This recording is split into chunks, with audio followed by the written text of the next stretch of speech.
મિત્રો માર્ચ 2026 ની બોર્ડની પરીક્ષા બહુ નજીક આવી રહી છે અને ગણિતની વાત કરીએ તો જે 80 ગુણનું જે પ્રશ્નપત્ર હશે એમાં વિભાગ એ, વિભાગ બી, વિભાગ સી અને વિભાગ ડી એમ કુલ 4 વિભાગ હશે। પહેલા વિભાગની વાત કરીએ તો 24 ગુણના પ્રશ્ન અંદર હશે જે હેતુલક્ષી હશે।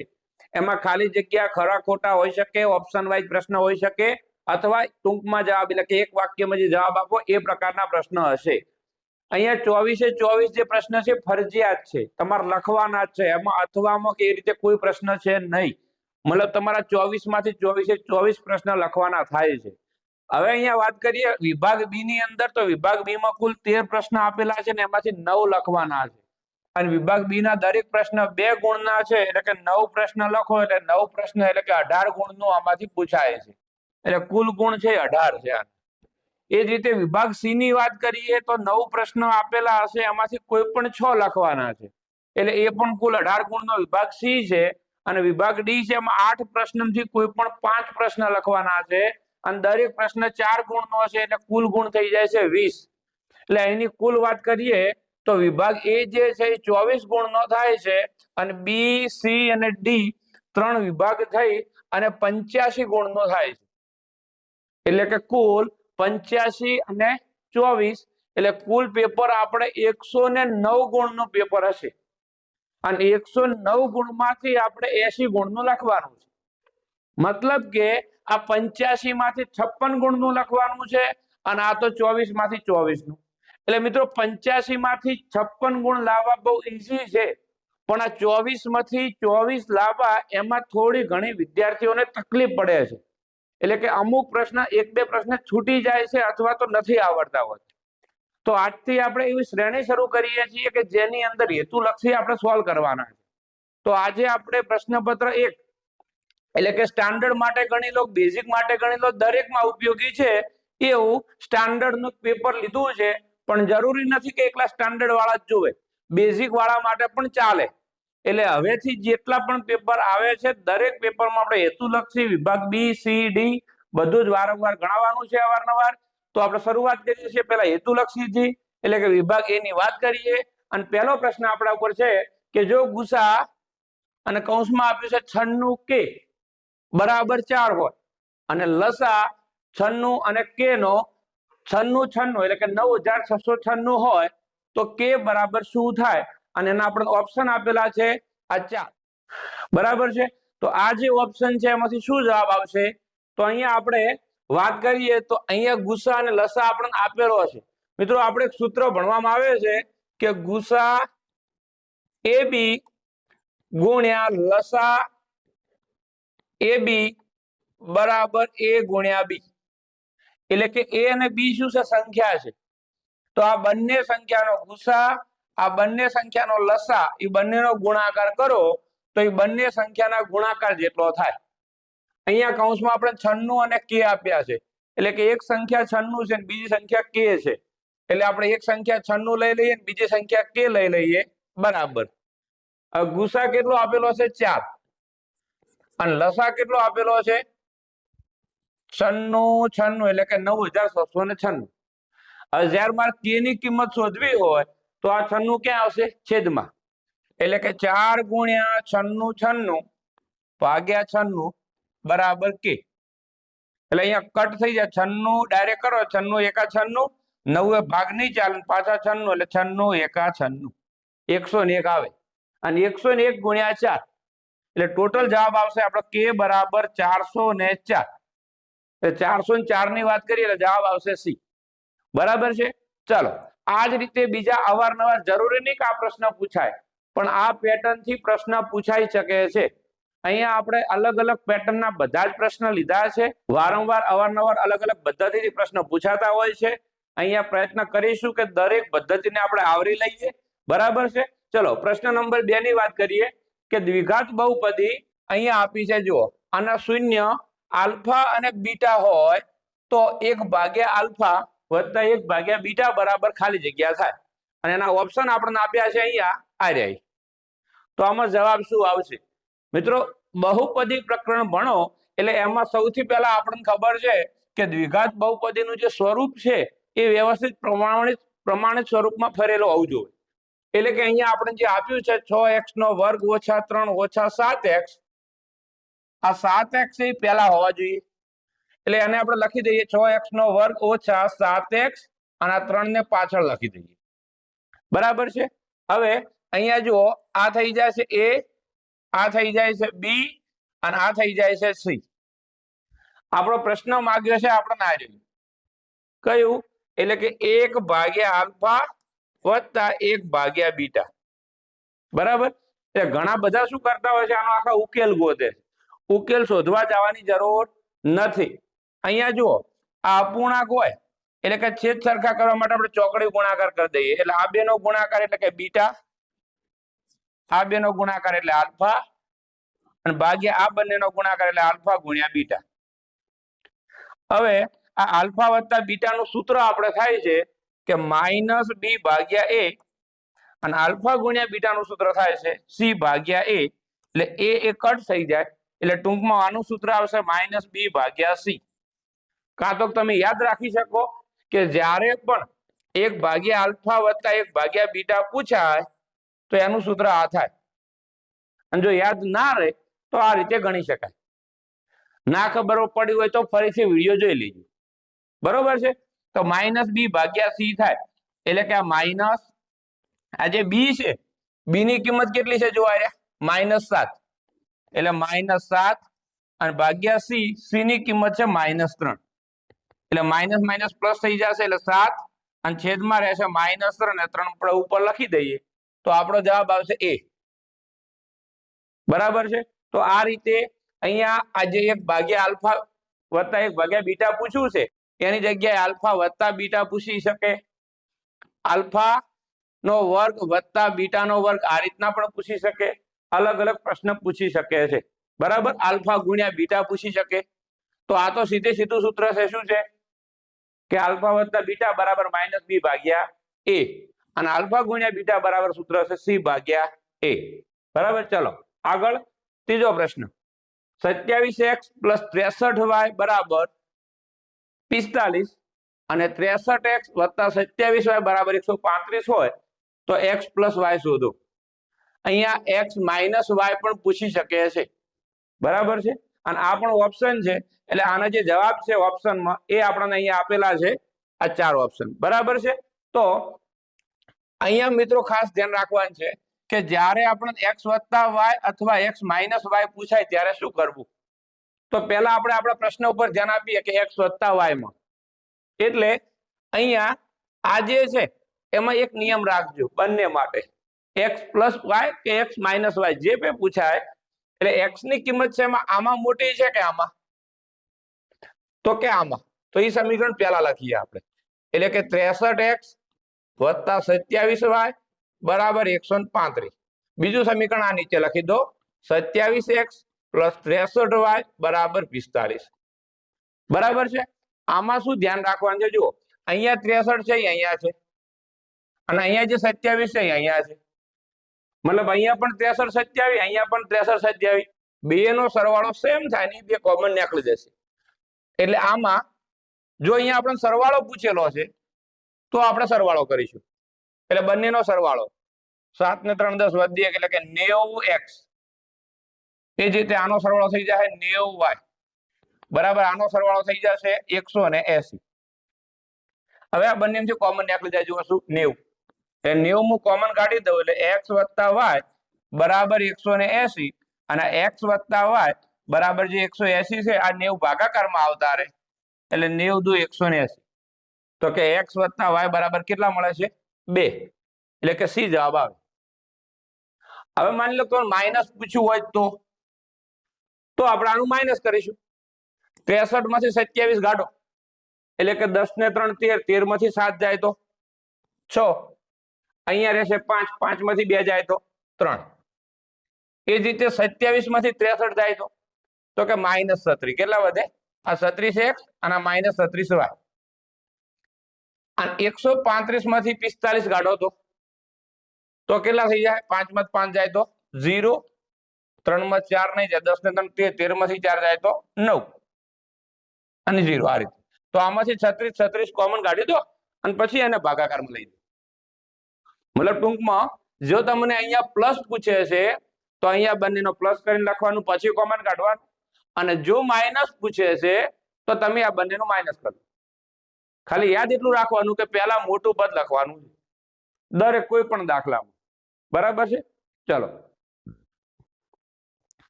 આગળ પ્રશ્ન છે જુઓ કે જો સમીકરણ 2x નો વર્ગ વત્તા 5x ઓછા k બરાબર 0, એટલે આ આપણને સમીકરણ આપ્યું છે. આનો વિવેચક 81 હોય તો k ની કિંમત શોધો. વિવેચક 81 હોય એટલે કે વિવેચક એટલે કહેવાય d, અથવા આપણે કહી શકાય કે જે વિવેચક શોધવા માટેનું સૂત્ર છે b² - 4ac. બરાબર? અહીંયા આપણે ઓપ્શન આપી દીધેલા છે આ એમાંથી આપણે જવાબ લખવાનો છે. તો ચલો વિવેચક કેટલો આપ્યો છે 81, એટલે આપણે મૂકી દઈએ એની જગ્યાએ 81 બરાબર b નો વર્ગ. b કેટલો છે? આ જો 5, એટલે 5 નો વર્ગ ઓછા 4, આ જે a છે એ કેટલો છે 2, અને c કેટલો છે તો કે -k. બરાબર? આ 81 આપણે એમ નામ રાખીએ, -5 નો વર્ગ એટલે 25, માઇનસ માઇનસ પ્લસ 4 દુ 8k. આ 8k કિંમત આપણે k ની શોધ્યું એટલે એમ નામ રાખીશું. આ 81 માં 25 આ બાજુ આવે એટલે બાદ બાકીમાં જાય. 81 થી 25 કાઢવાના છે, બાદ કરો એટલે 10 ને 11 નો 5 જાય 6, 7 માંથી 2 જાય તો 5, 56 બરાબર 8k. એટલે કે k બરાબર 56 અને 8 આવતા રહે છે ભાગાકારમાં, 8 × 56 એટલે k બરાબર 7. k બરાબર 7 બી જવાબ આવશે. બરાબર છે? ચલો આ જ રીતે તમને અહીંયા વિવેચક 81 આપ્યો છે, એમાં એવું પણ કીધું હોય કે વાસ્તવિક અને સમાન છે. આપેલ સમીકરણ દ્વિઘાત સમીકરણના બીજ વાસ્તવિક અને સમાન છે. એનો મતલબ શું સમજવાનું કે જે વિવેચક છે એ 0 આપ્યો હોય તો બીજ વાસ્તવિક અને સમાન હશે. જો વિવેચક છે એ 0 કરતા મોટો હશે તો બીજ વાસ્તવિક અને ભિન્ન હશે. અને આ જ વિવેચક જે છે એના શૂન્ય જો 0 કરતા મને ઓછો હોય વિવેચક, તો આમાં ઉકેલ આવવાનો નથી. એટલે આ બે પ્રકારના જે પ્રશ્ન છે એના ઉપર પૂછાતો મોટા ભાગના પ્રશ્ન બધા વિવેચક 0 હોય એના આધારિત હોતા હોય છે. બરાબર છે? ચાલો આગળ. અહીંયા કીધું છે કે વિધાન p આપ્યું છે કે પ્રથમ n અયુગ્મ પ્રાકૃતિક સંખ્યાઓનો સરવાળો n નો વર્ગ થાય, અને વિધાન q આપ્યું છે પ્રથમ n યુગ્મ પ્રાકૃતિક સંખ્યાનો સરવાળો n + n + 1 થાય. બરાબર છે? તો આ બંને વિધાનના આધારે આપણે અહીંયા ઓપ્શન આપ્યા છે આ કે વિધાન p સાચું છે, વિધાન q ખોટું છે. વિધાન q સાચું છે પરંતુ p ખોટું છે. p અને q બંને સાચા છે, p અને q બંને ખોટા છે. બરાબર? તો અહીંયા જોઈ લઈએ વિધાન p શું કીધું? પ્રથમ n અયુગ્મ પ્રાકૃતિક સંખ્યા. એટલે મિત્રો ડાયરેક્ટ જો સૂત્ર યાદ રહે તો બેસ્ટ, અને માની લો સૂત્ર યાદ નથી રહેતું તો આપણે એવું કરી શકાય. અહીંયા અયુગ્મ સંખ્યા કેટલી છે એટલે કે 1 3 5 7 આટલા પદનું રાખ્યું. આ કેટલા પદ છે? 1 2 3 ને 4. તો સીધું તમે સૂત્ર મૂકી દો. આ n બરાબર 4 થઈ જાય. જો n બરાબર કેટલા થઈ જાય છે? 4. તો 4 નો વર્ગ કરજો એટલે કે 16. તો 16 સરવાળો થાય છે આનો. જો 7 ને 3 10 ને 5 15 ને 1 16 થઈ જાય છે. તો એ વિધાન સાચું બને છે. હજુ 3 પદનું ખાલી ગણો. n બરાબર 3 એટલે કે 3 પદ લઈ લઈએ. તો બોલો 3 નો વર્ગ 9. તો આનો સરવાળો 9 થાય છે. જો 5 ને 3 8 ને 1 9. એટલે એ વિધાન સાચું બને છે. એટલે આ વિધાન સાચું બને છે. હવે આપણે જોઈ લઈએ પ્રાકૃતિક n યુગ્મ સંખ્યાની વાત કરી છે. યુગ્મ એટલે કે 2 4 6 8 10 આવી વાત કરીએ. ચલો પહેલા આપણે 3 સંખ્યાનો સરવાળો જોઈ લઈએ. એટલે n બરાબર કેટલા લઈશું? 3. તો જો 3 કૌંસમાં 3 વત્તા 1 એટલે 3 ને 4 4 કરી 12. આનો સરવાળો 12 ખાવો પડે. 100 ને 4 10 10 ને 2 12 થાય છે. ચલો હવે આપણે 4 પદ જોઈ લઈએ ખાલી. તો જો 4 પદ મૂકીશું તો 4 કૌંસમાં 4 વત્તા 1 એટલે 4 ને 1 કેટલા થાય? 5 5 ચોક 20 થઈ જાય. તો આનો સરવાળો 20 થવો પડે. જો 8 ને 10 1 4 10 એટલે 20 થઈ જાય છે. તો આ વિધાન પણ સાચું છે. બરાબર છે. હવે આને તમે સૂત્ર મૂકી SN વાળું તો પણ ગણી શકાય છે. બરાબર. એ કઈ રીતે ગણાય આપણે આગળ જોઈશું. અત્યારે તો અહીંયા P અને Q બંને વિધાન સાચા બને છે. તો મતલબ જવાબ આવશે C. P અને Q બંને વિધાન સાચા. બરાબર છે. ચલો હવે આગળ જોઈએ. 6થા નંબરનો પ્રશ્ન. સંલગ્ન ચતુષ્કોણ PQRS માં PQ સમાંતર RS છે તથા PR અને QS ના બિંદુઓ O બિંદુમાં છેદે છે. મતલબ જો OP બરાબર 6, OQ બરાબર 9, OR બરાબર 8 હોય તો OS બરાબર કેટલા? અહીંયા આપણને ઓપ્શન આપ્યા છે. અહીંયા આપણે એક આકૃતિ બનાવવાની થાય. એક આપણે આકૃતિ બનાવી દઈએ એના બંને વિકર્ણ દોર દઈએ અને O બિંદુમાં છેદે છે. એટલે કે જો PQ સમાંતર RS એટલે PQ અને RS બંને સમાંતર છે અને PR અને એટલે કે PR અને QS આ બંને જે છે O બિંદુમાં છેદે. બરાબર. હવે અહીંયા જ્યારે બે સમાંતર બનતી હોય તો PO એટલે કે PO ભાગ્યા OR શું આવશે? OR બરાબર અહીંથી QO ભાગ્યા OS આ રીતે લખી શકાય. આ બાજુ ભાગ્યા આ બાજુ બરાબર આ બાજુ ભાગ્યા આ બાજુ. તો ચલો PO અથવા OP કેટલું આપ્યું છે? એટલે કે 6 ભાગ્યા OR કેટલું આપ્યું છે? 8 બરાબર QO એટલે કે OQ કેટલું આપ્યું છે? 9 અને OS આપણે શોધવાનું કીધું છે. આને આપણે ગુણાકાર લાવી દઉં એટલે કે 6 ગુણ્યા OS બરાબર 9 ગુણ્યા ઉપર આવતા રહે 8. હવે આપણે OS ગોતવાના હતા એટલે કે 9 ગુણ્યા 8 અને 6 આવતા રહેશે ભાગાકારમાં. 6 ના ભાગ પાડી દઈએ 3 દુ 6 3 તરી 9 અને અહીંયા 2 ચોક 8 3 ચોક 12 એટલે કે OS બરાબર 12 થાય. બી જવાબ આવશે 12. બરાબર છે. તો આ રીતે આજે હેતુલક્ષી ની અંદર MCQ વાત કરીએ તો આપણે જવાબ આપેલા જ હોય છે. થોડો ગણવાનો પ્રયત્ન કરવાનો, એનો આડેધડ ટીક નહીં કરવાનો. બરાબર. આપણે ના આવડે એટલે કે જય માતાજી એવું નહીં, થોડુંક મજૂરી કરી લેવાનું. ચલો હવે હેતુલક્ષીના પ્રશ્ન પૂરા થાય છે, મતલબ કે જે MCQ છે પૂરા થાય છે. નીચે આપેલા વિધાનો સાચા બને તેમ કૌંસમાં આપેલ જવાબમાંથી યોગ્ય વિકલ્પ પસંદ કરો. મતલબ ખાલી જગ્યા આવી છે.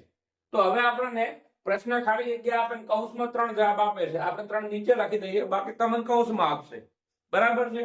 અહીંયા શું કીધું? ઉદ્ગમ બિંદુથી જે P છે એનું 36 15 યાપ આપ્યા છે, એનું અંતર શું? તો બુક છે ની અંદર આકૃતિ આપેલી છે. પહેલી વાત કરીએ તો ઉદ્ગમ બિંદુ એટલે યા મારા થઈ જશે તો કે 0 0 અને બીજું શું કીધું? 36 15 એટલે અહીંયા 36 અને આ બાજુ 15 એટલે આ બાજુ એટલે કે 36 અને 15. આ બંને વચ્ચેનું અંતર શોધવાનું છે. બરાબર છે. તો અંતર કેટલું થશે એવું કીધું છે ટૂંકમાં. એટલે આપણને ખબર છે સીધે સીધું આખું સૂત્ર મૂકીને ગણવા જવાની જરૂર નથી. બાકી તમને અંતર સૂત્ર ખબર છે કે બે બિંદુ વચ્ચેનું અંતર શોધવું હોય તો AB નો વર્ગ બરાબર x2 - x1 નો વર્ગ વત્તા y2 - y1 નો વર્ગ થાય. બરાબર છે. તો ચલો x2 - x1 એટલે કે 36 - 0 એટલે કે 36 નો વર્ગ વત્તા y2 - y1 એટલે 15 - 0 એટલે એનો વર્ગ એટલે કે 15 નો વર્ગ થાય. મને સમજણ પડે? આ લઈ લઈએ A અને આ બિંદુ લઈ લઈએ P એટલે કે AP નો વર્ગ બરાબર આ રીતનું થાય છે. તો AP નો વર્ગ બરાબર 36 નો વર્ગ કેટલો થઈ જશે? તો કે 4 4 36 વધી 3 36 18 36 3 39 વધી 3 3 3 9 3 12 12 થાય અને પ્લસ 15 નો વર્ગ થઈ જાય 225. તો AP નો વર્ગ બરાબર 2 નો સરવાળો 5 ને 6 11 વધી 1 10 ને 12 વધી 1 2 4 1 5 1521 થાય. અને 1521 થાય તો AP બરાબર 1521 વર્ગમૂળ થઈ જાય એટલે 1521 નું વર્ગમૂળ થઈ જાય છે 39. જવાબ આવશે A. અને આનો આ જે પ્રશ્ન છે એ આપણે યાદ હોય તો બુક ની અંદર આપણે આ ટાઈપની આકૃતિ આપેલી છે. આ આપણી બુકમાંથી જ પ્રશ્ન છે. બરાબર છે. એ થોડુંક એકવાર જોઈ લો. ચાલો સ્વાધ્યાય 7.1 છે એનો બીજો કે ત્રીજો પ્રશ્ન છે. બરાબર છે. ચલો આગળ. અહીંયા આપણે કીધું છે tan square theta minus sec square theta is equal to ખાલી જગ્યા છે મતલબ, બરાબર. અને જે કૌંસમાં આપેલ છે ઓપ્શન એ અહીંયા આપણે 3 લખી દઈએ તો આ રીતના આપેલા છે, બરાબર. તો ચાલો હવે આ જે સૂત્ર છે ઘણા બધા કન્ફ્યુઝ થાય છે. આપણે એક સૂત્ર ખાલી યાદ રાખવાનું છે, કયું? તો કે ભાઈ sin square theta plus cos square theta is equal to 1. આ એક સૂત્ર યાદ રાખવાનું છે. બીજા બે સૂત્ર છે આના આધારે બની જશે. બીજું તમારે આ યાદ રાખવાનું છે કે જે tan થીટા છે એ શું છે તો કે sin થીટા ભાગ્યા cos થીટા છે, અને જે cot થીટા છે એ છે cos થીટા ભાગ્યા sin થીટા, બરાબર. આટલું યાદ રહે તો તમે બીજા સૂત્ર થોડા જાતે બનાવી શકશો. માની લો કે આ જે sin square theta plus cos square theta is equal to 1 છે. આપણે આખા સમીકરણને દરેકને sin વડે ભાગી દઈએ, બરાબર. એટલે જો આને હું sin સ્ક્વેર થીટા વડે ભાગી દઉં તો કે sin સ્ક્વેર થીટા ભાગ્યા sin સ્ક્વેર થીટા એટલે શું થઈ જશે 1. પછી cos સ્ક્વેર થીટા ભાગ્યા sin સ્ક્વેર થીટા એટલે cos સ્ક્વેર થીટા ભાગ્યા sin સ્ક્વેર થીટા કરો ને જાણ શું મળશે cot સ્ક્વેર થીટા, બરાબર. અને 1 ભાગ્યા sin, અહીંયા sin તો અહીંયા sin વડે ભાગવું પડે એટલે 1 ભાગ્યા sin કરીએ એટલે cosec થાય. તો કે cosec સ્ક્વેર થીટા આપણા પ્રકરણ 8 અને 9 માં આવવાનું છે, એટલે 8 માં વધારે દાખલા છે, બરાબર છે. બીજું આપણે sin વડે ભાગી બધાને. માની લો કે આપણે cos વડે ભાગીએ તો sin ભાગ્યા cos કરવાનું થશે. એટલે sin ભાગ્યા cos એટલે શું મળે છે tan, એટલે કે tan square theta plus cos square theta ભાગ્યા cos સ્ક્વેર થીટા, તો આનું મળી જશે 1. અને 1 ભાગ્યા cos સ્ક્વેર થીટા અહીંયા મળી જાય છે sec સ્ક્વેર થીટા, બરાબર છે. હવે આ જે સૂત્ર છે ને ત્રણમાંથી ગમે જે સૂત્ર આપણને પૂછાતું હોય પરીક્ષામાં, તો અહીંયા જો tan અને sec આપ્યું છે તો tan અને sec આવ્યું, બરાબર. કઈ રીતનું ફોર્મેટ છે તો કે tan square theta minus sec square theta, એટલે આ જે છે આને આપણે આ બાજુ લાવીએ તો એટલે કે tan સ્ક્વેર થીટા આને આ બાજુ લાવો તો માઈનસ sec સ્ક્વેર થીટા બરાબર આ પ્લસ 1 છે આ બાજુ આવે તો માઈનસ, એટલે કે આનો જવાબ આવે -1. બી જવાબ આવે આપણો. જો કે કૌંસમાં તમે જે આપ્યું હોય તમારે લખી દો, બરાબર છે. ચલો આગળ જોઈએ. 9મો પ્રશ્ન. ABCD એક વર્તુળને પરિઘ છે, એટલે કે ચતુષ્કોણ છે એ વર્તુળને એને પરિઘ છે આ રીતનું છે. ચલો અહીંયા માપ લખી દઈએ આપણે ABCD. થોડું માપનું થોડું ધ્યાન રાખીને જોઈ લેજો. AB બરાબર કેટલું છે 6, BC બરાબર 8 એટલે BC બરાબર 8, CD બરાબર 5, તો AD બરાબર આપણે શોધવાનું કીધું છે. બુકની અંદર એક ક્વેશ્ચન છે સાબિત કરવાનો પૂછાય છે 2 ગુણ અથવા 3 ગુણમાં પરીક્ષામાં પૂછાતો હોય છે. એમાં આપણે સાબિત કરેલ છે કે સામસામેની બાજુનો સરવાળો છે એ હંમેશા સરખો થાય.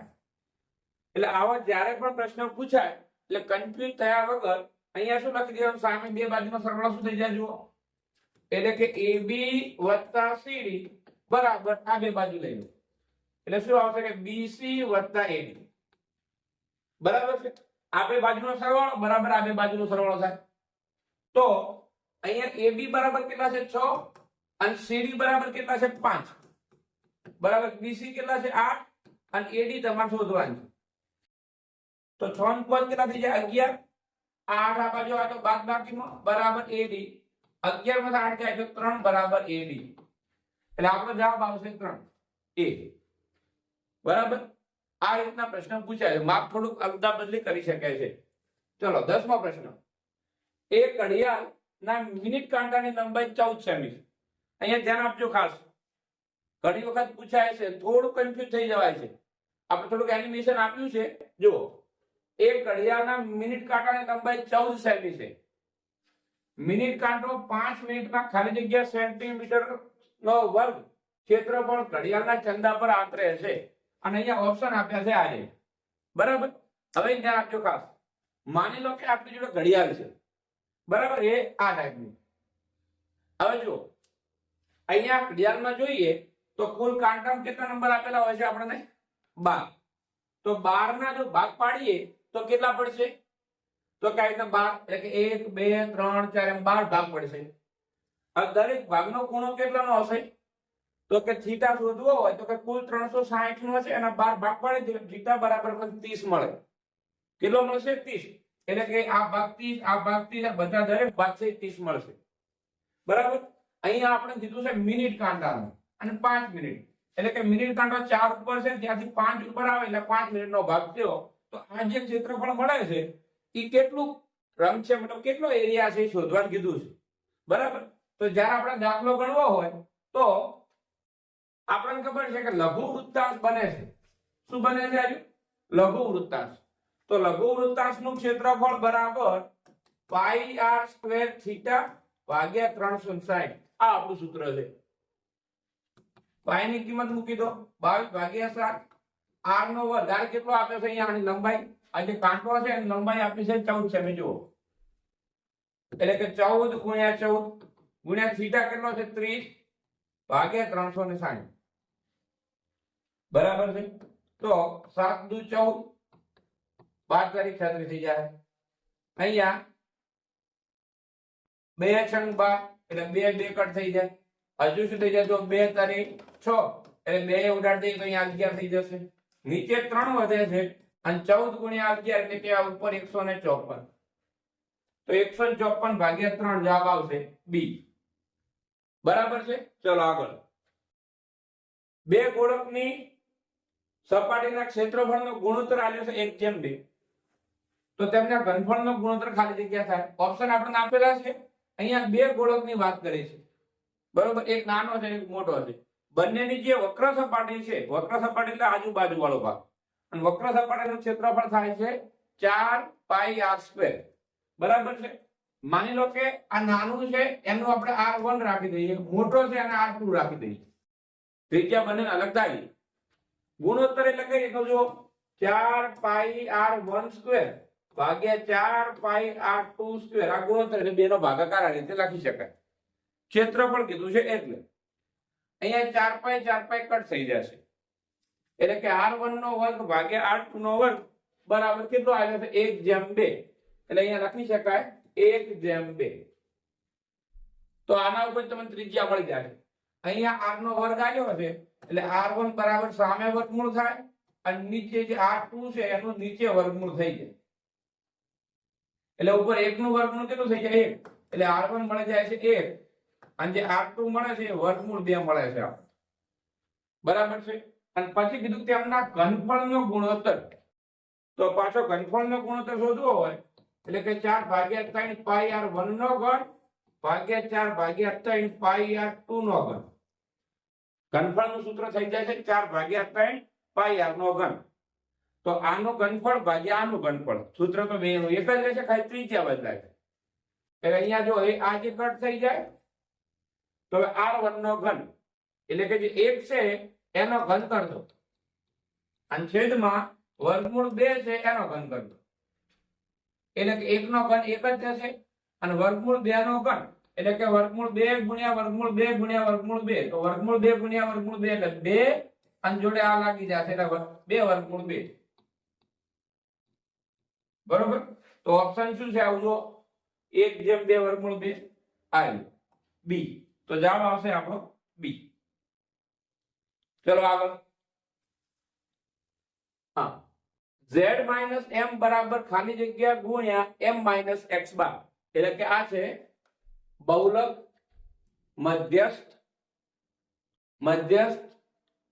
અને મધ્યક બરાબર છે તો આપણી બુક ની અંદર અહીંયા બે ત્રણ ઓપ્શન આપ્યા છે ખાલી જગ્યા બરાબર પણ આપણી બુક જે છે એમાં એક પેજ છે જે સ્વાધ્યાય આપણે 13.3 છે એમાં અહીંયા એક સૂત્ર આપેલું છે બરાબર અને સૂત્રને ઝૂમ કરીને લખીએ આપણે એ આવ્યું છે 3 ગુણ્યા મધ્યસ્થ બરાબર બહુલક વત્તા 2 ગુણ્યા મધ્યક એટલે કે આપણે યાદ રાખવાનું જે મધ્યસ્થ છે એની જોડે કેટલા આ બાજુ 3 તો અહીંયા આ જે મધ્યસ્થ છે એની જોડે હું કેટલા મૂકું તો 3 થાય તો બધા ઉતાવળ કરીને કહે છે 3 પણ મિત્રો ધ્યાન આપજો જો હું 3 મૂકી દઉં તો 3 ગુણ્યા m એટલે 3m તો થઈ જાય પણ આ માઈનસ m આ બાજુ આવે એટલે બીજા પ્લસ m થઈ જાય તો 4 બનશે એટલે અહીંયા 4 નહીં અહીંયા 1m તો ઓલરેડી આ બાજુ આવવાના છે તો આ કેટલા m હોવા જોઈએ 2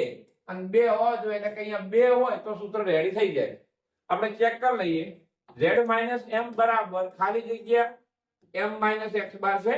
ચલો 2 મૂકી દઈએ તો કે z માઇનસ m બરાબર આ બંનેનો ગુણાકાર એટલે 2m અને આ બંનેનો ગુણાકાર એટલે 2x બાર. હવે આ જે માઇનસ m છે ને આ બદલાવી દો પ્લસ થઈ જાય એટલે 2m છે ને આ પ્લસ m અને z એમ નામ રહેશે માઇનસ 2x બાર આ બાજુ આવે પ્લસ 2x બાર થઈ જાય તો 2m ને એક કેટલા થઈ જાય 3m અને z પ્લસ 2x બાર રહેશે બરોબર. તો જો 3m એટલે 3m બરાબર બહુલક એટલે કે z અને પ્લસ 2x બાર એટલે આ રહેશે. તો આપણો જવાબ આવશે 2. આ નહીં આવે આ આવશે 2 બરાબર છે. ચલો આગળ. હવે વિધાન ખરા છે કે ખોટા એ પૂછાય છે. તો જો p of a બરાબર 0.8 નો વર્ગ હોય તો p of a બાર બરાબર 0.2 નો વર્ગ થાય. સાચું કે ખોટું બે ઓપ્શન આપણને આપેલા હોય આપણે મતલબ લખવાનું છે બરાબર છે. ચલો તો આપણને એક સૂત્ર ખબર છે p of a વત્તા p of a બાર બરાબર 1 થાય. માની લો કે 0.8 હોત ને તો આ 0.2 થઈ જશે પણ આપણે શું કીધું છે p of a શું આવ્યું છે આનો વર્ગ અને આ એનો વર્ગ આવ્યો છે. જો વર્ગ કરવા જઈએ તો 0.8 નો વર્ગ થઈ જાય 0.64 અને 0.2 નો વર્ગ કરવા જઈએ તો 0.04 થઈ જાય અને આ બે નો સરવાળો કરીએ એટલે 0.68 થાય છે જે એક થતો નથી એટલે આ વિધાન શું થઈ જાય ખોટું બરાબર. ચલો next. x plus 2y minus 4 બરાબર 0 અને 2x plus 4y minus 12 બરાબર 0 નો આલેખ સમાંતર રેખાઓ થાય. અહીંયા આપણને ખબર છે કે જો x plus 2y minus 4 બરાબર 0 તો x ને આગળ અહીંયા જે છે ને એને a1 કહેવાય, આ જે છે એ 2 છે અને આ જે છે એ સોરી આને b1 કહેવાય અને આ જે છે c1 કહેવાય બરાબર. એ જ રીતે બીજું સમીકરણ 2x + 4y - 12 બરાબર 0 તો આ જે છે એને a2 કહેવાય, આ જે છે એને b2 કહેવાય અને આ જે છે એને c2 કહેવાય. જ્યારે પણ બે સમીકરણ આપ્યો તો આટલું છે. હવે આપણે ત્રણ કન્ડિશન આપણે ભણેલા છીએ ત્રીજા ચેપ્ટર ની અંદર કે જો a1 ભાગ્યા a2 not equal to b1 ભાગ્યા b2 હોય એક કન્ડિશન આવી હોય, બીજી a1 ભાગ્યા a2 ઇક્વલ ટુ b1 ભાગ્યા b2 not equal to c1 ભાગ્યા c2 હોય અને ત્રીજી કન્ડિશન છે a1 ભાગ્યા a2 ઇક્વલ ટુ b1 ભાગ્યા b2 ઇક્વલ ટુ c1 ભાગ્યા c2. જો આવું હોય તો અનન્ય ઉકેલ લીધા હતા, આવું હોય તો ઉકેલ નથી અને આવું હોય તો અનંત ઉકેલ બરાબર છે. બીજું જો અનન્ય ઉકેલ એટલે કે આનો આલેખ જે છે એ એક બિંદુમાં છેદતી રેખા, આનો આલેખ સમાંતર રેખા કારણ કે ઉકેલ નથી એટલે, અને આનો જે આલેખ છે એ સમપાટી એટલે કે એકબીજાની ઉપર જ જતો હોય એ રીતે. સુસંગત નું પૂછાય તો એક બિંદુમાં છેદતી રેખા એટલે સુસંગત છે, આ સમપાટી છે તો આમાં પણ સુસંગત છે અને આમાં સુસંગત નથી. આટલું આપણે શીખેલા છીએ. અહીંયા આપણે શું પૂછ્યું છે આલેખ સમાંતર રેખા મળે, આ સમાંતર રેખા મળવા માટે કન્ડિશન આવી હોય જો પહેલું a1 ભાગ્યા a2 ઇક્વલ ટુ b1 ભાગ્યા b2 પણ નોટ ઇક્વલ ટુ c1 ભાગ્યા c2.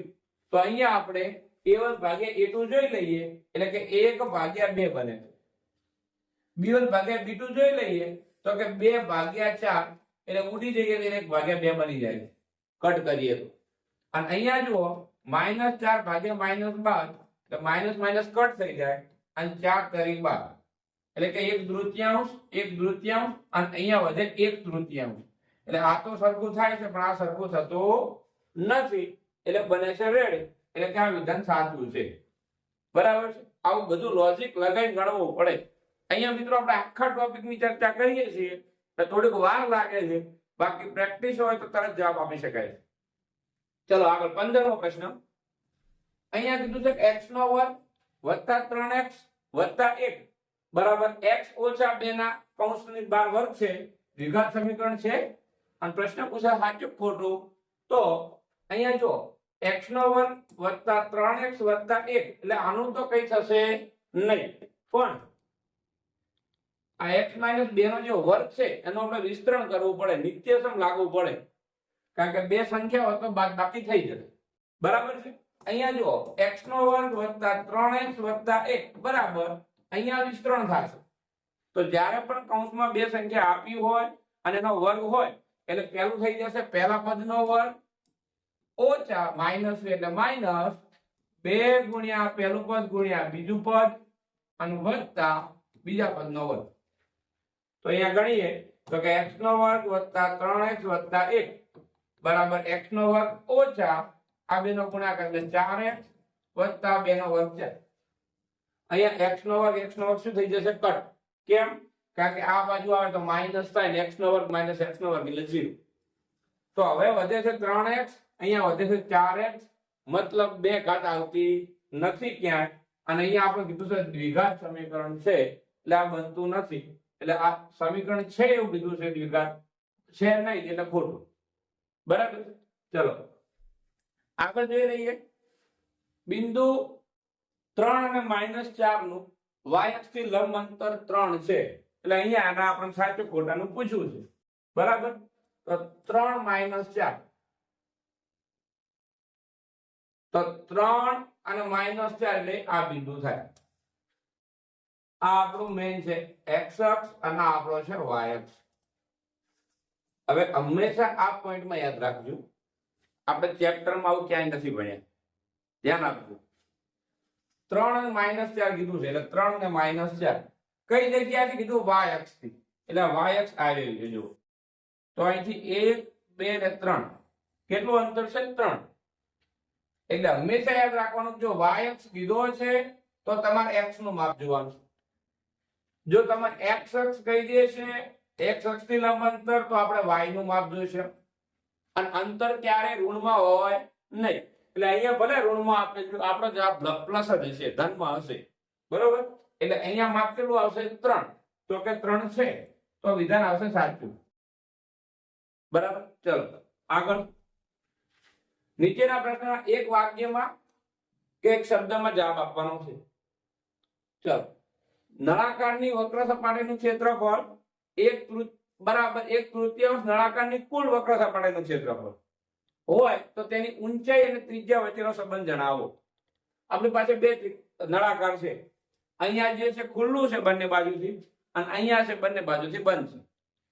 હવે ખુલ્લું જે વક્ર સપાટી હોય એનું સૂત્ર છે 2πrh, અને જે બંધ છે એનું સૂત્ર છે 2πr કૌંસમાં h પ્લસ r કુલનું ક્ષેત્રફળ.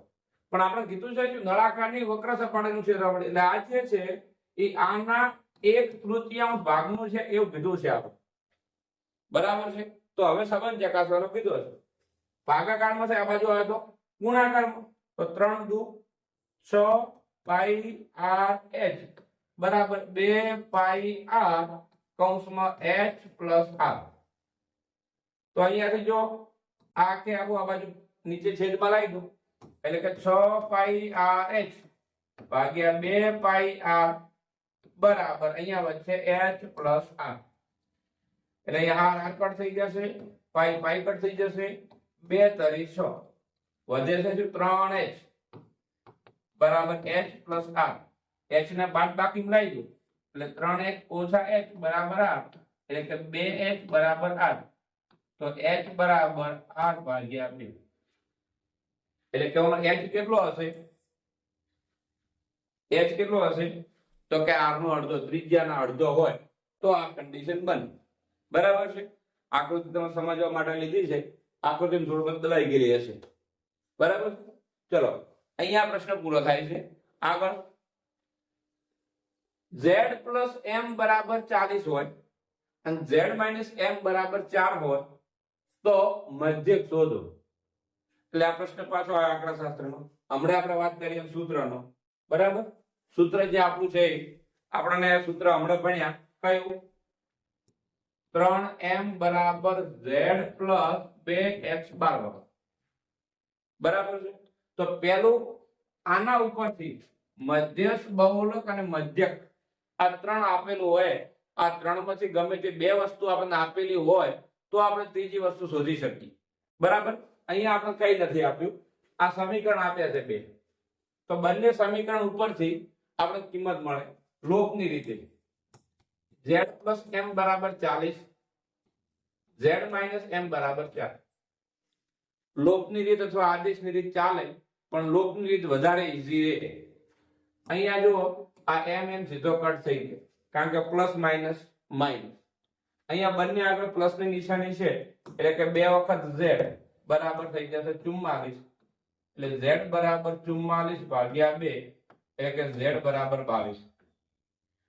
આપણને ખબર છે લોપની રીતની અંદર જે સમીકરણનો ઉપયોગ કરીએ એમાંથી પહેલા કોઈ એકની કિંમત મળે, એ કિંમતને ફરીથી સમીકરણમાં મૂકો એટલે બીજી કિંમત મળે.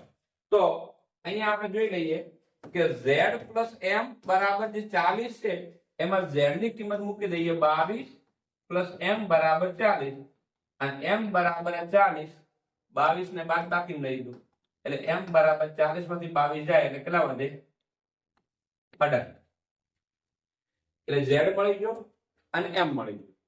આપણે શોધવાનું કીધું છે મધ્યક, એટલે કે x બાર શોધવાનો કીધો છે. કિંમત એમાં મૂકી દો પેલા સૂત્રમાં. z કેટલો છે 22 અને m છે 18, એટલે કે 3 ગુણ્યા 18 બરાબર z ની જગ્યાએ મૂકી દઈએ 22 બરાબર 2x બાર. આ 2x બાર આપણે શોધવાનું છે તેમ ના રાખીએ, 18 તરી 54 બરાબર 22 પ્લસ 2x બાર જે છે એ 2x બાર ની કિંમત શોધવાની હોય આપણે, 22 ને બાદ બાકી ના પડે, બરાબર 2x બાર. ચલો કેટલા વધશે અહીંયા 32 બરાબર 2x બાર. 2 ને છેદમાં લાવી દો એટલે 16 દુ 32 થાય, તો x બાર બરાબર કેટલા મળશે 16. બરાબર, આમ તો પ્રશ્ન બે ગુણમાં કેમ બી પૂછાય છે, પણ અહીંયા એક ગુણમાં પૂછાયો છે. ચલો 19મો, PQR અવિભાજ્ય પૂર્ણાંક હોય. અવિભાજ્ય પૂર્ણાંક એટલે કે અવિભાજ્ય સંખ્યાઓ છે. માની લો કે 3, 5 અને 7 અવિભાજ્ય સંખ્યાઓ છે, તો આનો ગુસા કેટલો થાય? તો 3 થી કોમન શું નીકળે છે 1, અને લસાઅ કેટલો થશે? તો આ 3 ના ગુણાકાર છે. અહીંયા આપણને આપ્યું છે PQR. બે પણ પ્રશ્ન પૂછી દે કે P અને Q ની વાત કરે, તો P અને Q બંને અલગ અલગ સંખ્યા છે, તો એનો ગુસા કેટલો થઈ જશે 1, અને લસાઅ કેટલો થઈ જશે P ગુણ્યા Q. A અને B આલ્યું હોય તો પણ ગુસા કેટલો થઈ જશે 1, અને લસાઅ કેટલો થઈ જશે AB. અહીંયા કીધું છે PQR, ત્રણ સંખ્યા આપી છે અને અવિભાજ્ય સંખ્યા આપી. જો તો ગુસા પૂછાય તો 1 અને લસાઅ પૂછાય તો 3 નો ગુણાકાર. અહીંયા આપણે પૂછ્યું છે લસાઅ શું થશે? તો કે PQR એમના ગુણાકાર જેટલો થાય. બરાબર, હંમેશા યાદ રાખવાનું PQR આવ્યું છે, PQ આપી છે કે સંખ્યા આપી. બરાબર, ચલો અહીંયા દ્વિઘાત સમીકરણ આપ્યું છે 6x નો વર્ગ ઓછા 13x વત્તા m બરાબર 0 ના બંને બીજ પરસ્પર વ્યસ્ત હોય. અમુક વાક્ય પાછળ આપ્યા હશે, આ વાક્યના આધારે દાખલો ગણાય. શું કીધું? બંને બીજ પરસ્પર વ્યસ્ત હોય, એટલે સમજી લો કે આલ્ફા બરાબર 1 ભાગ્યા બીટા આ વ્યસ્ત કહેવાય. અથવા વ્યસ્ત નું પૂછાય તો સમજી લેવાનું કે ગુણાકાર બનાવો એટલે કે આલ્ફા ગુણ્યા બીટા બરાબર 1 થાય. જ્યારે પણ વ્યસ્ત નું કીધું હોય તો એમ સમજવાનું કે શૂન્યના ગુણાકાર 1 આપ્યો છે, એવું પણ સમજી શકાય ડાયરેક્ટ. આ શૂન્યના ગુણાકારનું સૂત્ર થાય c ભાગ્યા a બરાબર 1 થઈ જાય. હવે અહીંથી c કેટલો છે જોવા m ભાગ્યા a કેટલો છે 6 બરાબર 1, એટલે કે m બરાબર કેટલો થઈ જાય 6. બરાબર, સિમ્પલ પ્રશ્ન છે, ઉતાવળ નહીં કરવાની, આરામથી ગણવાનું. ચલો નીચે આપેલ યોગ્ય જોડકા જોડો. છેલ્લે આપણે 4 પ્રશ્ન જે છે એ જોડકામાં આવતા હોય છે, એટલે કે 21, 22 અને 23, 24. સ્ટાન્ડર્ડ માટે જોઈએ તો બહુપદીને એમાંથી જોડકા પૂછાય છે. બેઝિક ની વાત કરીએ તો અલગ અલગ, એટલે કે જે વર્તુળ સંબંધિત ક્ષેત્રફળ જે છે એના સૂત્ર પૂછાતા હોય છે. બરાબર, ચલો અહીંયા પહેલું કીધું છે જો કે p of x બરાબર x નો ઘન વત્તા x નો વર્ગ. આમાં શૂન્યની સંખ્યા કેટલી? તો આપણને ખબર છે જ્યારે બે પદ આપેલા હોય એટલે શૂન્યની સંખ્યા શોધો, તો કે x નો ઘન વત્તા x નો વર્ગ બરાબર 0 લઈ લો. બંનેથી કોમન શું નીકળશે x નો વર્ગ, અહીંયા શું વધશે x વત્તા 1 બરાબર 0, એટલે આના ઉપરથી x નો વર્ગ બરાબર 0 અને x વત્તા 1 બરાબર 0, એટલે કે x બરાબર 0 અને x બરાબર -1, કુલ આપણને બે શૂન્ય મળે છે, એટલે આમાં બે શૂન્ય મળે છે આ, એટલે આપણે જે 21 માં જવાબ આવશે એ આવશે બી, મને ટૂંકમાં 2. અને 22 માં ની વાત કરીએ તો અહીંયા આપ્યું છે આપણને x નો ઘન ઓછા x બરાબર 0 લઈ, ડાયરેક્ટ કઠે નથી લખવાનું અને ગણવાનું છે. બેમાંથી કોમન શું નીકળશે x, તો અહીંયા વધશે x નો વર્ગ ઓછા 1 બરાબર 0. હવે પાછું જ્યારે x નો વર્ગ ઓછા 1 આવે એટલે એવું સમજવાનું કે x એમને રાખીએ x નો વર્ગ આ 1 છે ને એટલે 1 નો વર્ગ આપણે લખવો હોય તો લખી શકાય, કારણ કે 1 નો વર્ગ 1 જ થાય. અને કેમ લખાય, કારણ કે વચ્ચે માઈનસ આયા છે ને એટલે આપણે માઈનસ આવે ને થોડું ડરી જવાનું.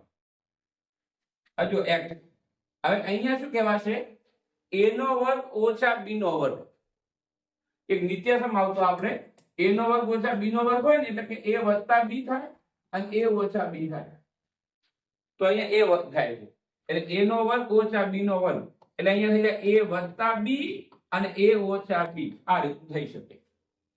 તો અહીંયા જો 3 બને છે એટલે x બરાબર 0, પછી x વત્તા 1 બરાબર 0 અને x ઓછા 1 બરાબર 0, એટલે આ તો 0 છે, એક આવલી સાઈડ એટલે -1 થઈ જાય અને આ સાઈડ આવે એટલે પ્લસ થઈ જાય, બરાબર છે. તો આમાં 3 શૂન્ય મળે છે, એટલે ટૂંકમાં 22 માં જવાબ આવે C, 3 શૂન્ય આવે. આ રીતે થોડું ગણવાનું થશે, બરાબર છે. ચલો 23 માં 24 માં જોઈ લઈએ, 8મા ચેપ્ટર માંથી છે. અહીંયા કીધું છે tan થીટા ગુણ્યા cot થીટા, tan થીટા ગુણ્યા cot થીટા આવું પૂછ્યું છે. હંમેશા યાદ રાખવાનું કે જે sin થીટા છે અને cosec થીટા એકબીજાના વ્યાજ છે, બરાબર. એ જ રીતે cos થીટા અને sec થીટા એકબીજાના વ્યાજ છે, અને tan થીટા અને cot થીટા પણ એકબીજાના વ્યસ્ત છે, બરાબર. આ cosec થીટા ને અહીંયા ગુણાકારમાં લાવી દઈએ એટલે કે sin થીટા ગુણ્યા cosec થીટા પણ 1 થાય, cos થીટા ગુણ્યા sec થીટા પણ 1 થાય, અને cot થીટા અહીંયા લાવી દો એટલે tan થીટા ગુણ્યા cot થીટા પણ 1 થાય, એટલે આનો જવાબ સીધો આવશે 1. અથવા એ રીતે ના ગણવું હોય તો આ tan થીટા અને cot થીટા ની જગ્યાએ લખી દો 1 ભાગ્યા tan થીટા, એટલે કટ થઈ બંને રીતે ચાલે, બરાબર છે. એટલે મતલબ 23 માં જવાબ આવશે આપણે B 1. ચલો હવે ગણી દઈએ 24 માં. હા 24 માં થોડું જોઈ લો, અહીંયા આપ્યું છે cos square theta minus sin square theta. હવે ઘણા બધા અહીંયા એમ થઈ જાય કે આપણે તો સૂત્ર ભણ્યામાં cos square theta plus sin square theta ભણ્યા હતા, તો આ પ્રશ્ન ખોટો હશે, પણ એવું નથી. અહીંયા એક સૂત્ર છે, પહેલું જ મેં આગળ વાત કરી હતી કે sin square theta plus cos square theta is equal to 1, આવું સૂત્ર તમે ભણ્યા હશે. તો sin સ્ક્વેર થીટા ની જગ્યામાં લખવું હોય તો cos આ બાજુ આવે તો બાદબાકી જતા રહેશે, એટલે આ cos સ્ક્વેર થીટા એમને રાખી દો, આ માઈનસ, અને sin સ્ક્વેર થીટા છે એની જગ્યાએ શું લખી દો 1 માઈનસ cos સ્ક્વેર થીટા, એટલે કે 1 માઈનસ cos સ્ક્વેર થીટા, બરાબર. તો જો cos સ્ક્વેર થીટા આ -1 અને minus minus plus cos square theta, તો cos square theta plus cos square theta 2 cos square theta અને -1, એટલે 2 cos સ્ક્વેર થીટા -1, એ 24 માં જવાબ આવે છે A, બરાબર. 24 માં જવાબ આવે છે A, એટલે કે 1. તો આ રીતે આપણે જે 24 પ્રશ્ન કુલ પૂછાય છે વિભાગીયમાં એને અહીંયા આપણે જોયા છે. અવારનવાર ફરીથી બીજા રીતના જે હેતુલક્ષીના પ્રશ્નો લઈને આપણે આવીશું, અને એવું નહીં રાખવાનું કે સ્ટાન્ડર્ડ નું છે કે બેઝિક નું છે, બંને જોઈ લેવાનું, કારણ કે ઘણી વખત બેઝિકના પ્રશ્ન સ્ટાન્ડર્ડમાં અને સ્ટાન્ડર્ડના પ્રશ્ન બેઝિકમાં આવતા હોય છે. આપણે દરેક પ્રશ્નને સમજીશું અને સરળતાથી ગણી શકાય એના માટે આપણે પ્રેક્ટિસ કરીશું, બરાબર. મળીએ નવા વિડીયોમાં. આભાર.